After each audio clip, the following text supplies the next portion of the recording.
The business model in the United States 30, 40 years ago, the business model in the United States 30 or 40 years ago was such that if a company started laying off people, if Chrysler or GM, back when my dad was working at Lansing Tool and Die, and they were supplying parts to the GM and Fisher Body factories in Lansing where they were making Chevrolets and Buicks and the underbodies for most of the GM cars.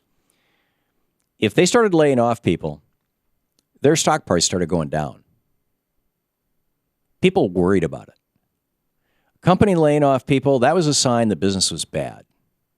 And everybody knew, everybody in America before the Reagan Revolution, everybody in America understood that when American companies started laying off people, not only was that a bad sign for that business, but that was a bad sign for the community and the economy, because those layoffs would mean that there were people who used to have good paychecks who no longer have good paychecks and therefore can no longer go into their local store and buy, the impulse items at the checkout line. Instead, they're just going to buy the milk and eggs. And, so the profit margin stuff, the real profitable stuff, which is what you walk by, to get to the checkout line, was going to go away. And the non-necessities, the stores that sell clothing, the stores, people would say, I'll wear this sweater for another year rather than buy another one. This shirt hasn't, it's not that threadbare. It's only missing one button. I can sew it back on. And so everybody understood that when people started getting laid off, that was a bad sign. And CEOs got that too. And CEOs 30 years ago, just 30 years ago, well, 35 years ago, before Reaganomics, CEOs understood that they served 4 constituencies.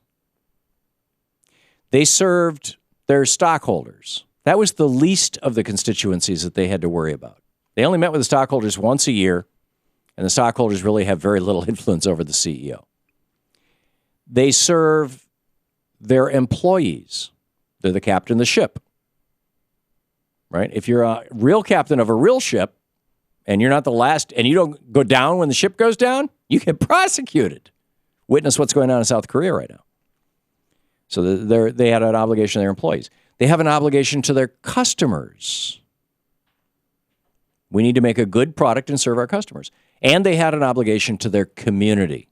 CEOs understood that they had these 4 obligations. We also capped CEO pay at $1 million a year. A company could pay $2, $3, $4, $5, $6 million a year if they wanted, but they could only deduct the first $1 million from their taxes. So most companies didn't pay more than $1 million a year. Then Ronald Reagan came along and said, it'd be really cool. Let's let CEOs be paid with stock options in addition to their paycheck. This way they can, get an option on their stock. Let's say the company's stock is trading at $20 a share right now. And so we give the CEO this year 1 million shares in options. So he's got $20 million potential. Now, if during the course of this next 12 months, he can run that stock from $20 up to $30 or $40 a share, now his $20 million compensation has become $40 million in compensation, and he sells those shares in the open market. He vests his options. He exercises his options, and sells the stock, and he puts $40 million in his checking account. When this happened, I think in 83, it might have been 86, but it was in the 80s. This was one of the Reagan administration initiatives. Because it used to be, before this, the tax law made it illegal for companies to compensate CEOs with stock. Now, most CEO compensation is coming by stock. Number one, when you turn in your stock options, you're looking at capital gains, not regular income. Ordinary income is taxed at a 39% tax rate. Capital gains are taxed at a maximum of 20% right now. It was 15% up until last year. So, number one, the CEOs get a lower tax rate than all the rest of us get.